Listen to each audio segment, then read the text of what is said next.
Bueno, tenemos más informaciones, Jonathan. Así es, el gobierno valora establecer una norma para el uso de redes sociales en sus funcionarios luego de que 3 viceministras publicaran en sus perfiles de Facebook ciertas críticas a la decisión de separar a varios jóvenes militantes del PAC. El ex embajador de Corea del Sur, Roberto Zamora, y la ex embajadora de Bolivia, Patricia Gómez, fueron cesados también de sus cargos a finales de enero por comentarios en redes sociales de este tema sobre la salida de Daniel Solé, ex viceministro de la Presidencia.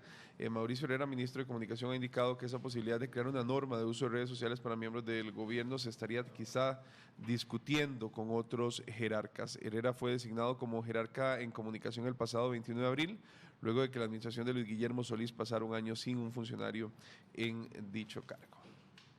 Bueno, y nos acompaña Mauricio Herrera, ministro de Información. Bienvenido, Mauricio. Un gusto estar aquí con ustedes. Siempre es un placer compartir este espacio.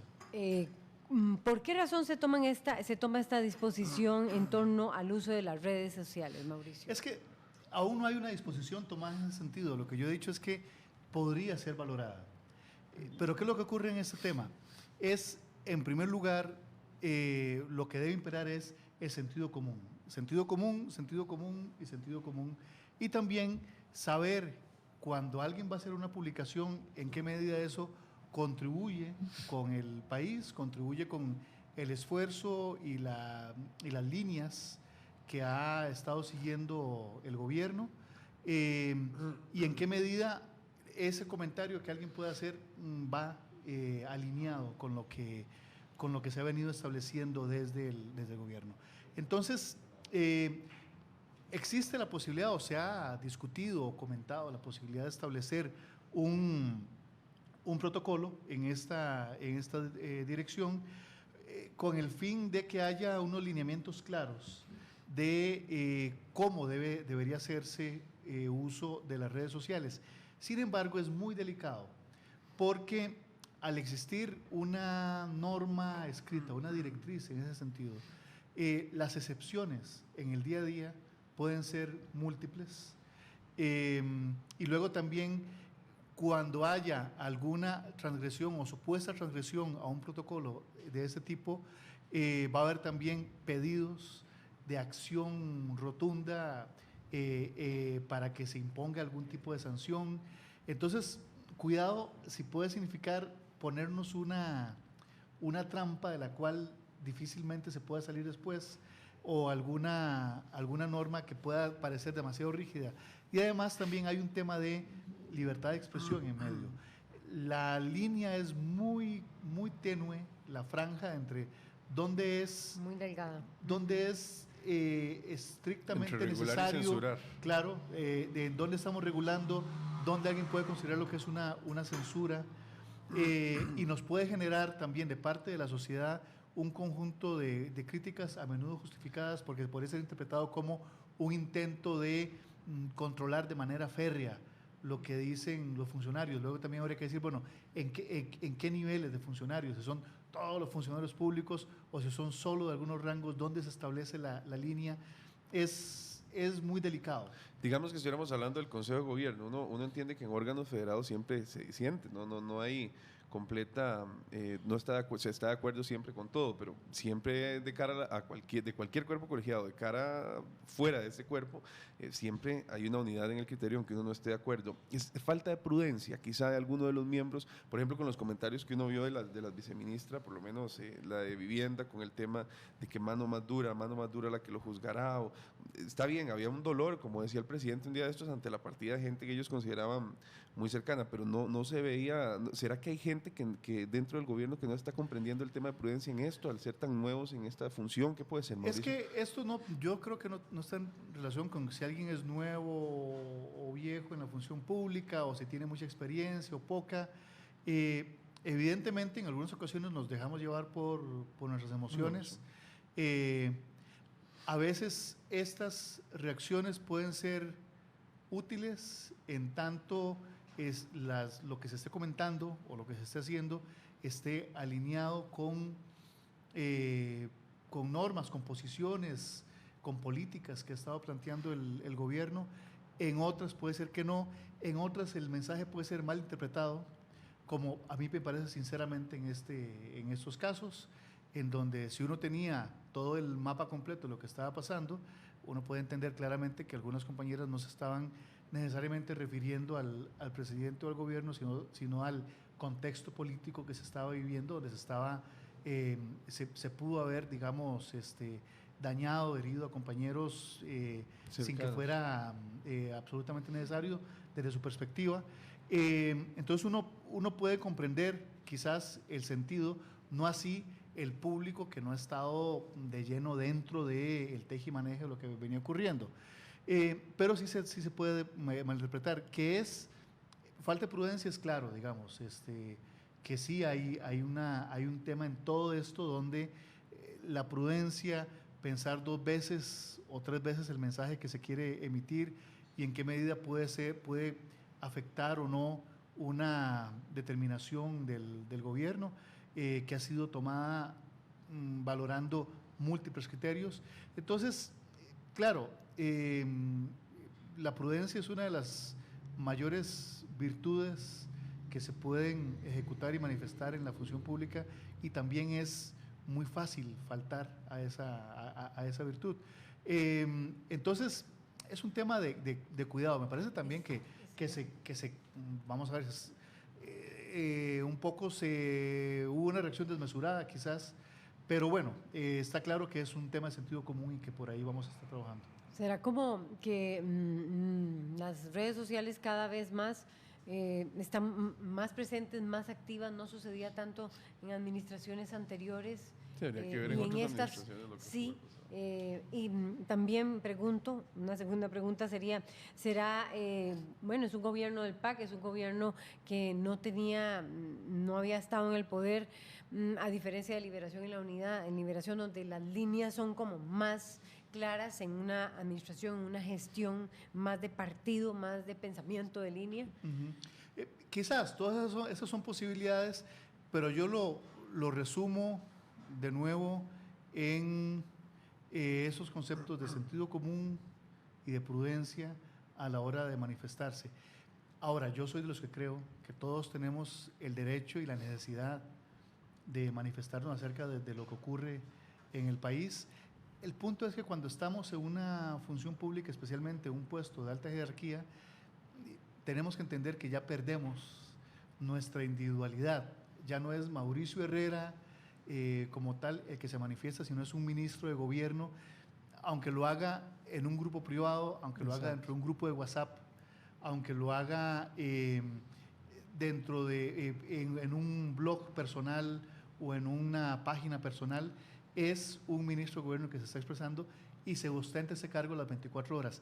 Eso, se los digo por mi propia experiencia, eso cuesta asimilarlo. Si uno no ha estado en la función pública, si uno viene del ejercicio privado de una profesión o en un puesto que no tiene estas connotaciones, de repente encontrarse en una plaza, en unas funciones en donde todo lo que se diga tiene el tinte de ser asumido como una posición de gobierno, esa transición quizás para algunos ha sido un tanto compleja y asimilarlo lleva un tiempo. Ahora, me parece a mí que ya después de unos cuantos meses ya uno está claro de cuál es la situación y las responsabilidades que se conlleva con cada cosa que se dice. Entonces, hay que ser muy mesurados. Y sucede muchísimo también con los medios de comunicación, ¿verdad? Porque uno ve a mismos colegas de uno dentro de redes sociales que escriben cosas que uno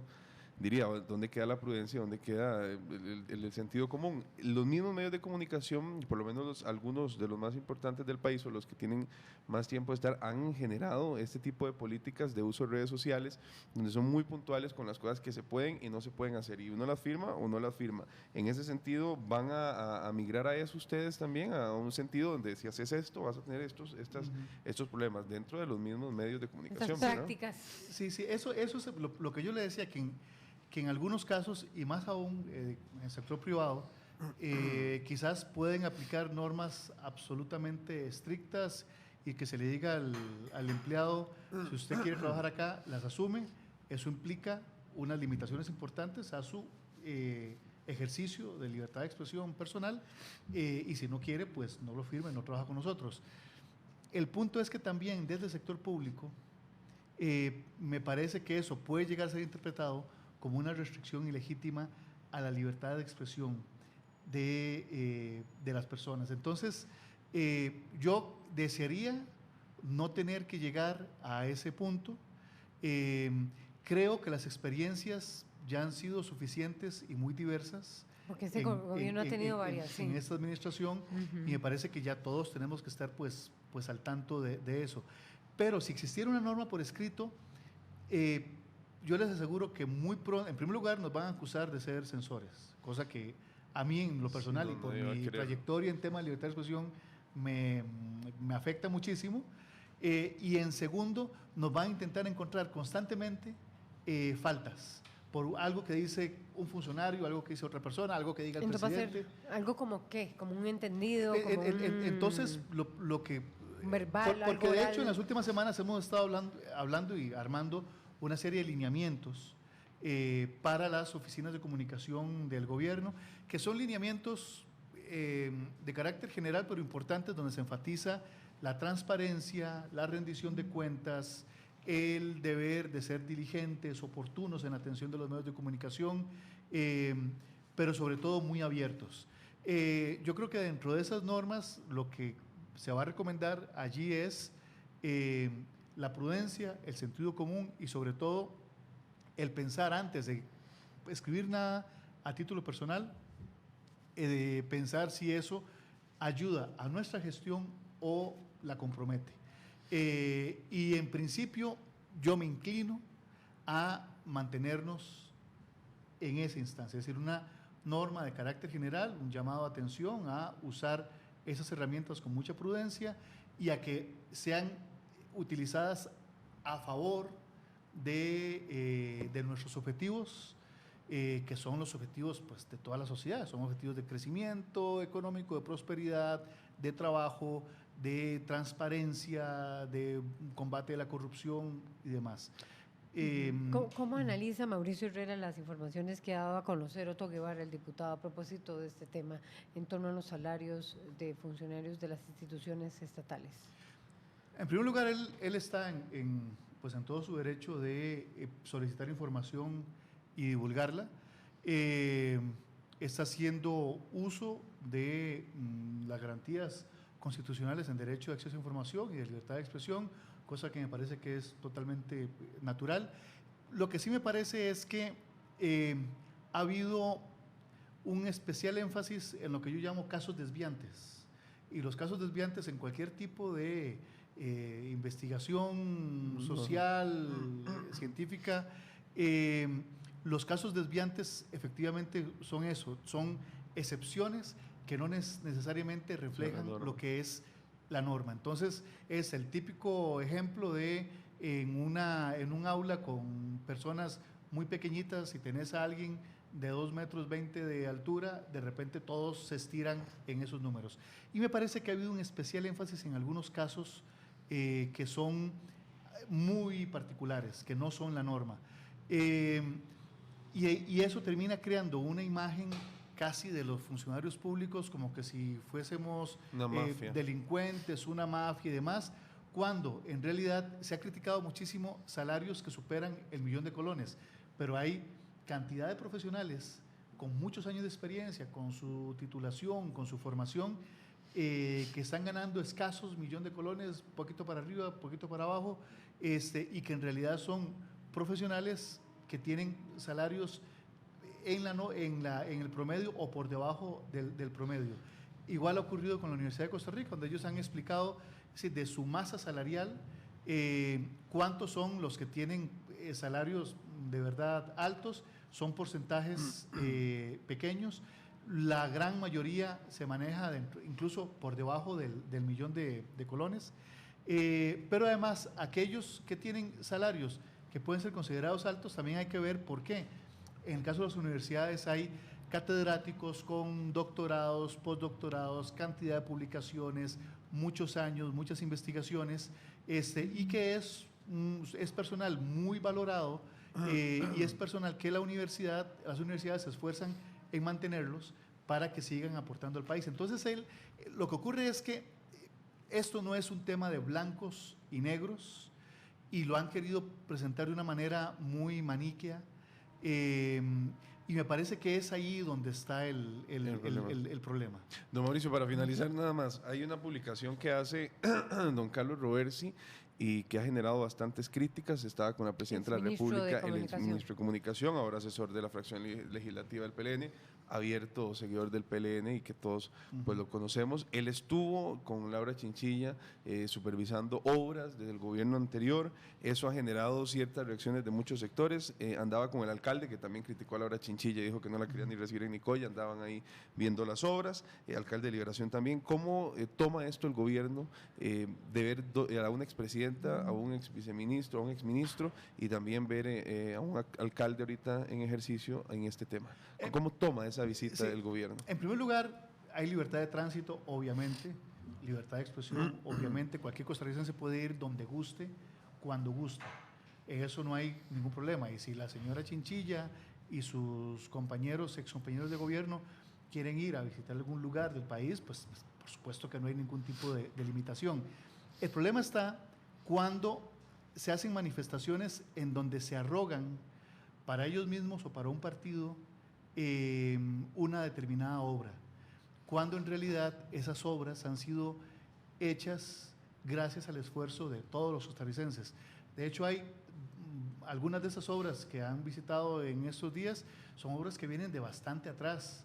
Y cuidado si no, hay obras que vienen hasta de tiempos de don Abel Pacheco, donde se generó la idea. Con los plazos de ejecución que hay en Costa Rica, una obra grande normalmente tarda 12 años, 16 años en hacerse. Entonces, el que alguien se arrogue para sí o para un gobierno específico, para un partido, una obra, me parece que es un tanto, por lo menos, arrogante, y además se puede entrar fácilmente en un juego de politiquería, porque en realidad esos son esfuerzos que han sido conseguidos, que han sido obtenidos con el trabajo de todos los costarricenses, con el esfuerzo y con los impuestos de toda la ciudadanía. Y este gobierno lo que está haciendo es, en algunas de esas obras que vienen de administraciones anteriores, pues las ha concluido, y las ha concluido con efectividad, y las ha concluido con honestidad, y se reconoce que son obras de toda la sociedad costarricense, que a esta administración le ha correspondido el enorme honor de darles el puntazo final y de poder inaugurarlas. Muy bien, muchísimas gracias a Mauricio Herrera. Un gusto por acompañarnos aquí en RTN Revista. Vamos